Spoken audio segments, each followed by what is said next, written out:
I'm Joe Grizzly, bitch.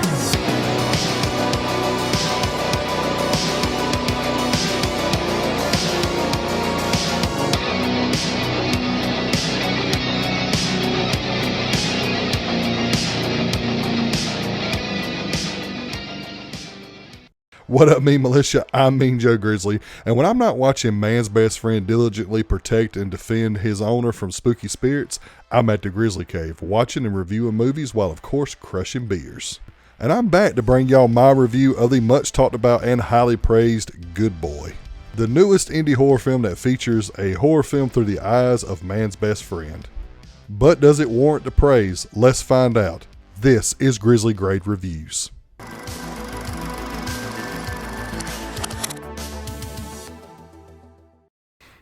When a deathly sick Todd and his loyal dog Indy move into a family house in the remote and isolated countryside for peace and quiet, they soon find out that a sinister force haunts the house. And when the malevolent entity sets its sights on Todd, it is up to good boy Indy to protect his owner at all costs. So when this movie first got announced, I was on board already because I am a dog lover. The only thing that had me very hesitant about watching this movie is I don't want the dog to die, because there's one thing that kind of turns me off in movies is when there's like gratuitous animal violence. If pets die, that's one thing, but when it's something that is just brutal and just over the top, it's something that I just don't really care for. So for the first time probably ever, I actually Googled, does the dog die in this movie? And that's something that I took a leap of faith on because I don't like spoilers. And I'm glad I did, because got confirmation from the actual filmmaker that the dog did not die. So that had me even more on board. And I was very interested in how they were going to do this concept, because I had never heard of a concept like this. I think the closest thing that I've heard about this is back in the day when Wes Craven did The Hills Have Eyes 2, and the first part of the movie is told through flashbacks through the dog's point of view, and it was absolutely ridiculous and goofy as hell. So I was really anxious to see how this filmmaker was going to make this film without it being something that is just completely ridiculous. I was also wondering how much substance can this film really have when you have a character who is completely non-vocal. He doesn't speak. The movie is not told in a way where you hear the inner voice of the dog or anything like that. It is all as if you are following this dog through this journey that he is taking, protecting his master from this malevolent entity in this house.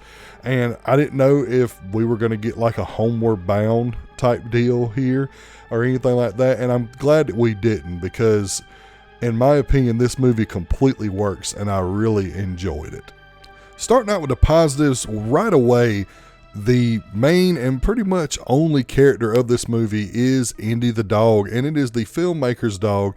And he is not an actor. He's not a trained acting dog. It's just this guy's dog. And the stuff that they get him to do in this movie, where he emotes so much emotion, even though he is a inaudible dog, is pretty damn awesome. I was very impressed with how they got this dog to convey so much on screen without saying a word or not even having a narrator. And I definitely think that he is the one true reason to go see this movie, because he's fantastic. He is truly a good boy. And I love how the way that the movie was shot and how it was pieced together, how they were able to craft this story and this narrative of a dog that loves his owner so much that he will do anything to protect him. The only other character in this movie is Todd, and I think that there's a neighbor that is close to the house that knows Todd's family or knew his grandpa when he lived in the same home. And you don't see their faces, and you don't really know much about them other than what they say to Indy or how they talk to each other in passing, but there's no real character development with them. The movie is truly from the point of view of Indy, and that shouldn't work. It's something that if it is going to work, you have to pretty much do it flawlessly, and I think they damn near achieved that. After the film, there's like this little featurette at the end where you meet the director and he has Indy there, and you see some of the little behind the scenes footage. And it took them, like, I think he said 480 plus days to make this movie. And sometimes when they were making this movie, it would take them all day to do like a 10-second scene, just trying to get Indy to react to stuff in the room and kind of build this world and this narrative around this dog. And I think that they did a good job, and I admire their persistence and their commitment to this project and telling this story. I think the setting of the story works in its favor as well, because it's very isolated in this, pretty much in this house. It's not necessarily a one room type of movie, but it's in this house, and there is like the countryside and the woods there that we do get scenes in. But I think that having it contained in that small area really works in its favor and is able to like build atmosphere. There's even like a graveyard out in the woods where Todd and Indy kind of end up at sometimes in the movies, just walking through the woods and stuff. And I appreciated all of the dangers that they presented in the movie, where he had to essentially protect his master, and it was all like real world stuff that could happen to a dog. Not in the sense that a malevolent spirit could be chasing a dog, but like there's certain like stuff when he goes out in the woods, there's like hunter's traps that he has to watch out for because they're out in the woods. Or there's a point where he's chained up and he has to figure out a way to get out, or he's trapped down in the basement. And I felt like all of those obstacles were very realistic and grounded enough to make this whole ordeal, even though it's dealing with evil spirits, to make them believable and make it grounded enough to where the audience isn't like saying, no way that a dog could really do that. There's no way that shit's actually happening. They actually did a good job of making it believable and grounded, considering this whole supernatural situation. I think that the evil entity itself is very, very effective. It is simple. It doesn't necessarily have a form. It appears a lot as shadows, and when it does take on a physical form, it's kind of this goopy zombie looking thing that just comes out of nowhere, or it has like a buildup in the movie where it's kind of Paranormal Activity-esque, where you can hear something going on down the hall or down the stairs or in another room. And you're seeing this again through the eyes of Indy, and you see him paying attention and watching, and the tension that you feel when this is taking place is legit. It's very effective. There's even parts where Indy would go hide under the bed, and you are waiting for this entity to come out of this doorway, and you're just on the edge of your seat. And then they find clever ways to have the entity appear in another spot to give you a really good and effective jump scare. There's one in particular that takes place in like the cellar, and it absolutely got me. It wasn't nothing that wasn't earned. It was something that was kind of telegraphed. You kind of see it coming, but nevertheless, it still got me. And I thought that was very well crafted. And I know that in the beginning, I kind of spoiled a little bit that the dog doesn't die. It's all over the internet. There's no way that people don't know that the dog doesn't die. But with that being said, there are moments where, again, along with the good jump scares and the good tension building, where there's very tense moments where you think Indy's done for. Like, there's no way that he can get out. There's even moments where Indy is kind of seeing flashbacks, or kind of seeing like stuff that happened before they got there in some type of premonition type way, where he sees the fate of other ones before him. And those moments are very tense and very jarring at times. I also want to commend that the runtime in this movie, I believe, is an hour and 13 minutes long, which is something that, in my opinion, is perfect for a movie like this. It's just long enough to be a feature-length movie, but it's not short enough to where it's considered a short. So I felt like they nailed that runtime on that, and it never really drug throughout the movie. Yeah, sure, there's a lot of build up in the movie, but it's something that it never drug its feet. It was always something that it had me engaged the entire time, watching this dog trying to protect his master. And that was something I was very thankful for, because they really could have made this movie bloated like they do most movies nowadays. And I commend the director on doing that. He kept the movie where it needed to be, with a short runtime, quick, fast, and loose, and I appreciated that a lot. I found the ending to be very, very heartfelt and very good. Like, there was no real way to end the movie other than how it was ended.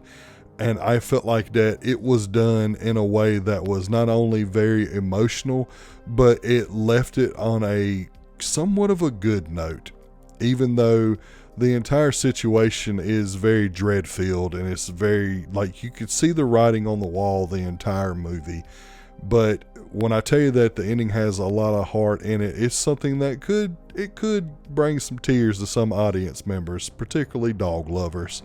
The message in the movie of the love of our companions, our furry companions, is something that really hits home with me, because I have 4 dogs of my own and I love all of them very much. And I would hope that if I was in this situation, they would do everything in their power to try to help me. Probably not, but I'd want to hope that that is something that would be available to me if I was in Todd's situation. I hope that my dogs would step up to the plate just like Indy did. And for that, I felt like this movie was very heartfelt and very emotional at times. Moving on to the mix, and this is something I really struggled putting in here, because this movie is very low budget, and that is something that I try not to hold against the film. But there are a few moments in the movie where there is some CGI or computer generated graphics in the movie that just look really, really bad. One in particular is there is a scene where Indy jumps out of this window and he goes through the window so glass goes everywhere, and it looks absolutely horrible. It looks PlayStation-esque, and I mean PlayStation 1-esque graphics wise. And it was something that it didn't take me out of the movie, but it was something that I definitely noticed, and it was definitely jarring, because the scene was in the middle of this very high tension point, and then you see this and you're like, oh, well, that looked like shit. And that's something that, again, I'm trying not to hold against this filmmaker and their budget, because for what their budget was, they gave us a great movie, I think. And that's just something I really struggled to do, but nevertheless, here it is in the mix section. Moving on to the negatives, the one and only negative that I have about this movie is its rewatchability. And that's something that I'm consistent on this channel, is that rewatchability is something that is very important to me. And even though I thought this movie was great, the rewatchability factor of it is very low. And not for reasons like, for instance, like Bring Her Back or The Long Road, where the subject matter is just so damn heavy that you can't really watch it all the time, because it'll put you in a bad place mentally. More on the lines of, it's just one of those things that, because it is such a small budget and because it is a story in itself that is lacking a lot of substance, is something that you can't really just throw on and watch anytime. And I try not to let that affect the movie too much, but it does affect it a little bit.